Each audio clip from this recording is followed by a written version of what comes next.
ಇವತ್ತಿನ ಅತಿಥಿ ಚಿಕ್ಕಬಳ್ಳಾಪುರ ಶಾಸಕರಾದ ಪ್ರದೀಪ್ ಈಶ್ವರ್ ಅವರು. ಪ್ರದೀಪ್ ಈಶ್ವರ್ ಅವರೇ, ಕಾರ್ಯಕ್ರಮಕ್ಕೆ ಸ್ವಾಗತ. ಮಾರ್ಕೆಟ್ ಅಲ್ಲಿ ಅಣ್ಣ ಬಂದವನೇ ಯಾವನು ಮರ್ಯಾದನೆ ಕೊಡ್ತಾ ಇಲ್ವಲ್ಲೋ.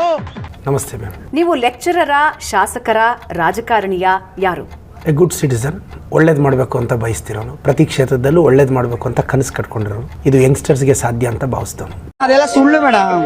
ನೀವು ಚಿಕ್ಕಬಳ್ಳಾಪುರದ ಆಕಸ್ಮಿಕ ಶಾಸಕ, ಆತ್ಮವಿಶ್ವಾಸದಿಂದ ಗೆದ್ದ ಶಾಸಕ. ನೀವು ಶಾಸಕರಾಗಿ ಪ್ರಚಾರ ಪಡೆದಿದ್ದಕ್ಕಿಂತ ಟ್ರೋಲ್ ಆಗಿದ್ದೇ ಹೆಚ್ಚು. Karnataka can like me, can dislike me, but should not ignore me. Telugu cinema ಡೈಲಾಗ್ಗಳ ಮೂಲಕ ಜನರನ್ನ ರಂಜಿಸಿ ನೀವು ಈ ಚುನಾವಣೆ ಗೆದ್ರಿ. ನಾವೆಲ್ಲ ಪುಸ್ತಕಗಳಲ್ಲಿ ಕಮ್ಯುನಿಕೇಶನ್ ಬಗ್ಗೆ ಓದ್ತೀವಿ. ಜನ ತಲುಪೋದೇ ಮುಖ್ಯ. ನಾನು ಜನ ತಲುಪಿದ್ದೀನಿ, ಗೆದ್ದಿದ್ದೀನಿ. ಧರ್ಮಾವರಂ ಶಾಸಕ ಕೇತಿ ರೆಡ್ಡಿ ಅವರ ಸ್ಟೈಲ್ ಅನ್ನ ನೀವು ಚಿಕ್ಕಬಳ್ಳಾಪುರದಲ್ಲಿ ಕಾಪಿ ಮಾಡ್ತಿದ್ದೀರಾ? ನನ್ನ ಸ್ಟೈಲನ್ನು ಬೇರೆ ರಾಜ್ಯದವ್ರು ಕಾಪಿ ಮಾಡಲಿ ಅಂತ ಕೆಲಸ ಮಾಡ್ತಿದ್ದೀನಿ. ಸರ್ಕಾರದ ನಡವಳಿಕೆ ಬಗ್ಗೆ ಅಸಮಾಧಾನಿತ ಶಾಸಕರಲ್ಲಿ ನೀವು ಒಬ್ರು. ಇಲ್ಲ ಮೇಡಮ್. ಸಿದ್ದರಾಮಯ್ಯ, ಡಿಕೆಶಿ ಅವರಿಗೆ ಅಧಿಕಾರ ಹಸ್ತಾಂತರ ಮಾಡ್ತಾರಾ? ಅದು ಪಾರ್ಟಿ ಹೈಕಮಾಂಡ್ ವಿಚಾರ ಮ್ಯಾಮ್. ಶಾಸಕರು, ಸಚಿವರ ಮಧ್ಯೆ ಮುಸುಕಿನ ಗುದ್ದಾಟ ನಡೀತಾ ಇದೆ. ಅದು ಮಾಧ್ಯಮದಲ್ಲಿ ನಡೀತಿದೆ, ನಿಜವಾಗ್ಲೂ ನಡೀತಿಲ್ಲ ಮೇಡಮ್. ಹಾಗಾದ್ರೆ ಪತ್ರ ವ್ಯವಹಾರದ ಬಗ್ಗೆ ಏನ್ ಹೇಳ್ತೀರಿ? ನನಗೆ ಅದ್ರ ಬಗ್ಗೆ ಗೊತ್ತಿಲ್ಲ ಮೇಡಮ್. ನನಗೆ ಗೊತ್ತಿದೆ ಅಂತ ಗೊತ್ತಿರೋನ್ಗೆ ಏನು ಗೊತ್ತಿರಲ್ಲ, ತನಗೆ ಗೊತ್ತಿಲ್ಲ ಅಂತ ಗೊತ್ತಿರೋನ್ಗೆಲ್ಲ ಗೊತ್ತಿರುತ್ತೆ. ಸರ್ಕಾರದಲ್ಲಿ ಹೊಸ ಶಾಸಕರನ್ನ ಕ್ಯಾರೆ ಅನ್ನೋರಿಲ್ಲ. ಹಂಗೇನಿಲ್ಲ ಮೇಡಮ್, ನಾವೆಲ್ಲರೂ ಚೆನ್ನಾಗಿದ್ದೀವಿ. ನೀವು ಸಿದ್ದರಾಮಯ್ಯ ಬಣನ, ಡಿಕೆಶಿ ಬಣನ? ಇಬ್ರು ಬಣನು ಮೇಡಮ್.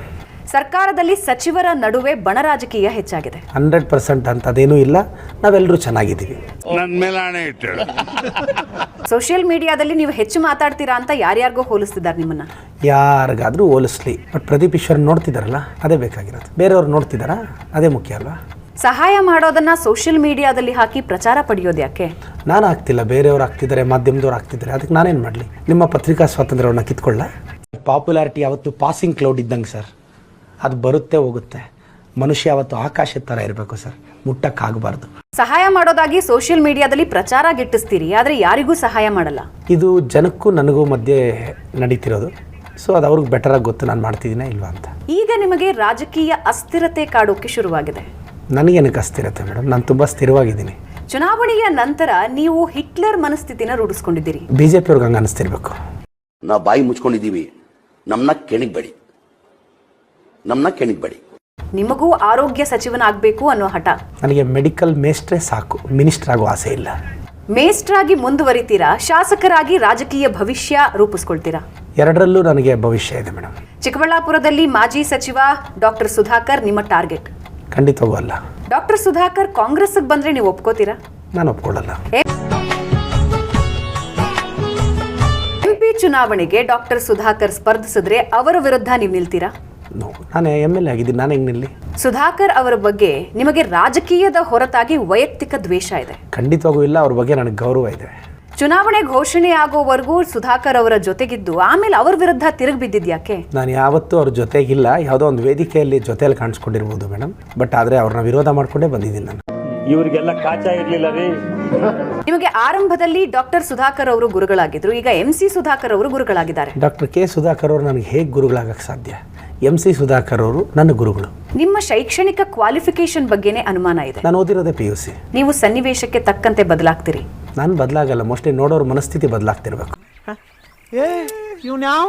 ಸ್ಥಳೀಯ ಕಾಂಗ್ರೆಸ್ ನಾಯಕರನ್ನ ನೀವು ವಿಶ್ವಾಸಕ್ಕೆ ತಗೊಳ್ತಾ ಇಲ್ಲ? ಎಲ್ಲರನ್ನೂ ವಿಶ್ವಾಸಕ್ಕೆ ತಗೊಂಡಿದ್ದೀನಿ. ಆ ಕಡೆ ಈ ಕಡೆ ಎರಡು ಕಾಲು ಇಟ್ಟಿರೋರನ್ನ ಸ್ವಲ್ಪ ದೂರ ಇಟ್ಟಿದ್ದೀನಿ. ಅಭಿವೃದ್ಧಿ ಕಾರ್ಯಕ್ಕಿಂತ ನಿಮ್ಮದು ಮಾತೇ ಸ್ವಲ್ಪ ಜಾಸ್ತಿ. ಹಂಗೇನಿಲ್ಲ ಮೇಡಮ್, ನಾನು ಮಾಡ್ತಿರೋದು ಮಾತಾಡ್ತಿದ್ದೆ ಅಷ್ಟೇ. ನೀವು ಸೀರೆ ಹಣ ಹಂಚಿ ರಾಜಕೀಯ ಗಿಮಿಕ್ ಮಾಡಿದ್ದೀರಿ. ನಾನು ಖಂಡಿತವಾಗೂ ಮಾಡಿಲ್ಲ. ನೀವು ಮನೆ ಮನೆಗೆ ಭೇಟಿ ಕೊಡೋದು ಒಂದು ಪೊಲಿಟಿಕಲ್ ಸ್ಟಂಟ್. ಮನೆ ಮನೆಗೆ ಹೋಗಿ ಕಷ್ಟ ಕೇಳಿದ್ರೆ ಯಾವುದು ಚುನಾವಣೆ ಇಲ್ಲ ಪೊಲಿಟಿಕಲ್ ಸ್ಟಂಟ್ ಮಾಡೋಕ್ಕೆ. ಒಳ್ಳೇದು ಮಾಡೋಕ್ಕೆ ಬಂದಾಗ ಹೀಗೆ ಮಾತಾಡ್ತೀರಾ, ಮನೆ ಮನೆಗೆ ಹೋಗ್ಲಿಲ್ಲ ಅಂದರೆ ಜನ ರಾಜಕಾರಣಿಗಳಿಗೆ ಕನಸನೇ ಇಲ್ಲ ಅಂತೀರಾ. ನೀವು ಅರ್ಥ ಆಯಿತು ಅನಿಸುತ್ತೆ. ರಾಜಕೀಯಕ್ಕೆ ಬರೋದಕ್ಕೆ ಯಾವ ರಾಜಕಾರಣಿ ಸ್ಫೂರ್ತಿ?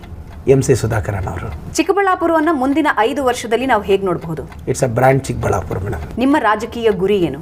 ಒಳ್ಳೇದು ಮಾಡೋದು. ಧನ್ಯವಾದ ಪ್ರದೀಪ್ ಈಶ್ವರ್ ಅವರೇ. ಇಷ್ಟು ಹೇಳಕ್ ಇಷ್ಟಪಡ್ತೀನಿ. ಓಕೆ ಫ್ರೆಂಡ್, ಬಾಯ್. ನಿರಂತರ ಸುದ್ದಿಗಾಗಿ ನಿರೀಕ್ಷಿಸಿ TV9. ಕ್ಯಾಮರಾಮನ್ ಗಿರಿರಾಮ್ ಜೊತೆ ಜಂಗ್ಲಿ.